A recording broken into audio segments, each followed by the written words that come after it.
өткізейік. Сондықтан бәріміз тақтаның алдына шыға қояйық, дөңгеленіп тұра қояйық. Тездете қояйық.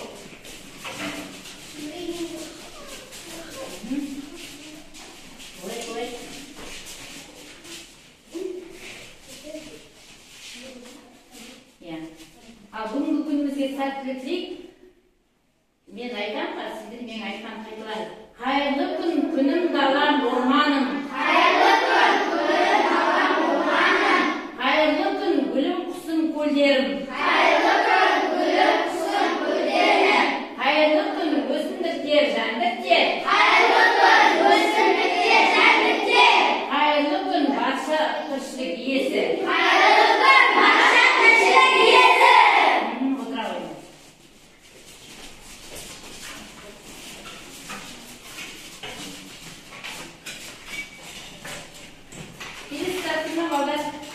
Қазір тақта бойынша есімдерге қатысты сұрақ қоямын, сол сұраққа жауап беріңіздер. Сосын мына тақтада тұрған жауаптарыңызды ала қойыңыздар. Бірінші, зат есім дегеніміз не, кім айтады? Айжан айта ғой. Зат есім дегеніміз заттың атын білдіретін сөздерді зат есім дейміз. Зат есімге қойылатын сұрақтар кім, кімдер, нелер? Шыға ғой, ала ғой. Келесі. Зат есімдер нешеге бөлінеді? Балдар кім айтайық? Бәрі көңілтейік. Зат есімдер? Зат есім дара, күрделі, тағы, негізгі, туынды, тағы деген зат есім болымды немесе жалпы есім. Жалпы есім дегеніміз не, кім айтады? Жалпы, Әзелі? жалпы есім таудың, адамның, жер аттарын, жер су аттарын, бас әріппен, жалпы есім дейміз. Жалпы есім қандай әріппен жазылады? Бас әріппен жазылады. Бағала ғой. Ал жалпы есім дегеніміз не айтып беріңіз? Жалпы есім дегеніміз не? Бұл көтерейік? жалпы есім дегеніміз бұдан басқа сөздер кіші әріппен жазылады. Мысалы, бала, ана, қонақтар. Жарайды. Етістік дегеніміз не, кім айтады? Етістік дегеніміз не, кім айтады? Қаншия, Мадияр? Етістік дегеніміз заттың іс-әрекет қимылы білдіретін сөздері етістік дейміз. Етістікке қойылатын сұрақтар не істеді, не олды, қатты. Ала оқи. Ал етістіктің түрлерін атайықшы. Етістік қандай түрлер бар, иә? Дара,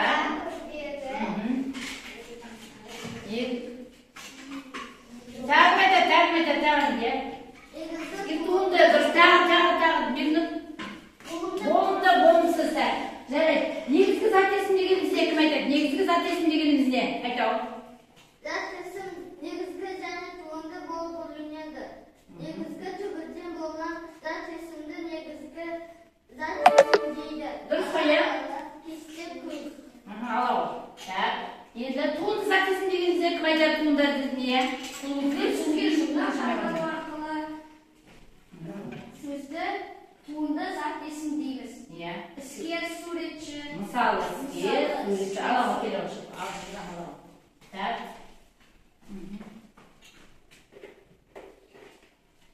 Жоқ, туынды етістік, мынаны аласың сен. Тез. Етістік айтушың, іскер.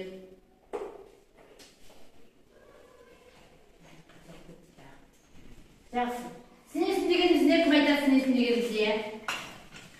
Сен есім дегеніміз түрін, түсін, сапасын білдіреді. Сөздерді сен есім дегеніміз. Ал сен есім қандай түрлері бар еді?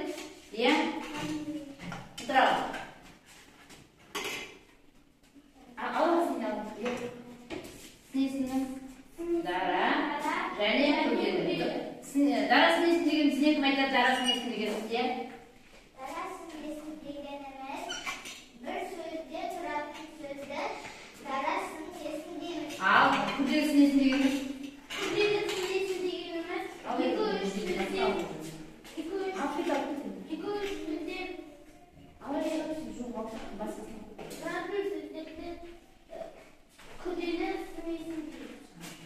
жарайды, балдар. Тапсырманы орындадық па? Бәріміз қосылған. Келесі. Бүгін тағы да сізге жаттығу жасаймыз.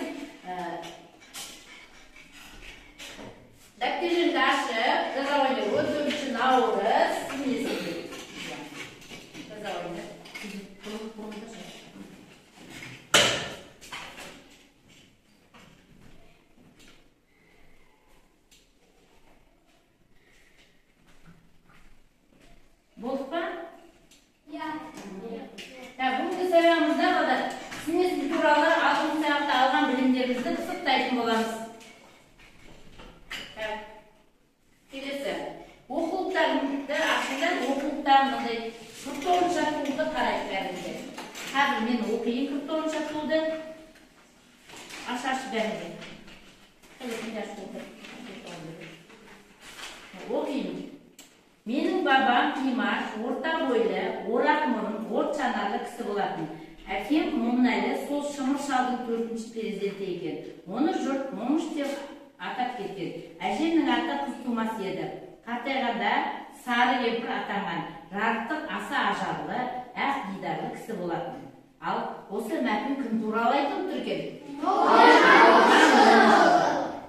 Бауыржан Момышұлы туралы.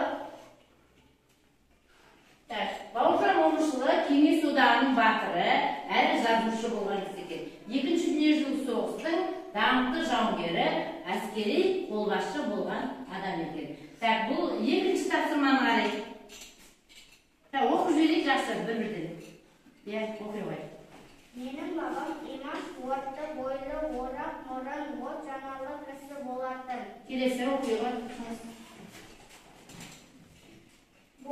Әкем Момышұлы сол шымыр шалдың 4-ші перзенті екен.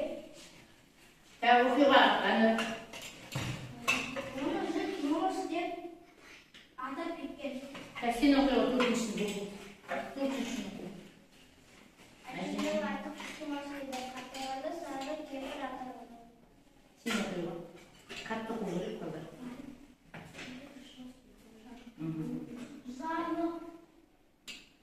Залықтың аса азалы, ақ дидарлы кісі болатын. Жақсы. Ендеше балдар, осы тапсырманың ішіне енді біздерге сын есімді тауымыз керек. Сын есімді жаңа айттық дара және күрделі болып көрінеді. Енді осы мәтіннің ішіне дара және күрделі сын есімді табайық. Қандай сын есімді таптық ба? Дара сын есімдерді айтайықшы. Шымыр. Ал осы бірінші заттақты ашылып жазады. Ал біріне жазады. Келесі, енді күрделін табайық, оны кім жазады? Ал әзірін жазады. Ал дәптерден жазабайды. Бір жаққа күрделі, бір жаққа дарасын жазабайды.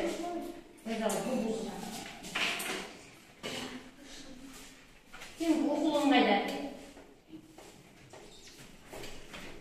Жүгірме.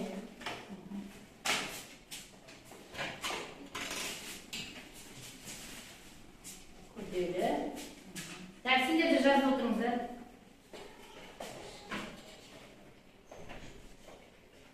Жас кітапта бар бізде.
Sizin isminiz ne? Senin ismin Degenimiz.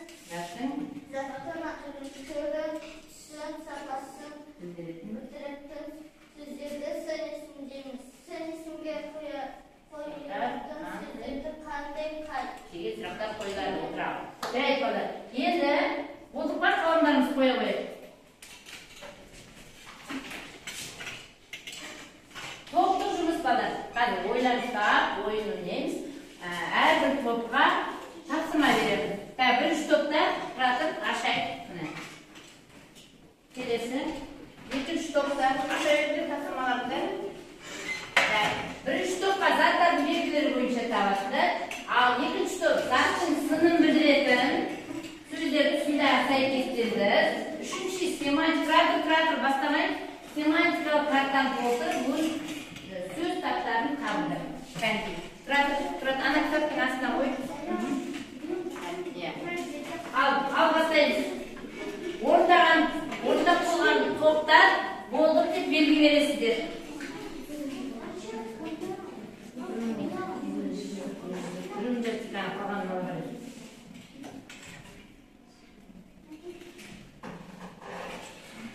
Biz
жақсы жұмыс жасады. Ал басқа нақтасыменен сабағымызды аяқтауайық.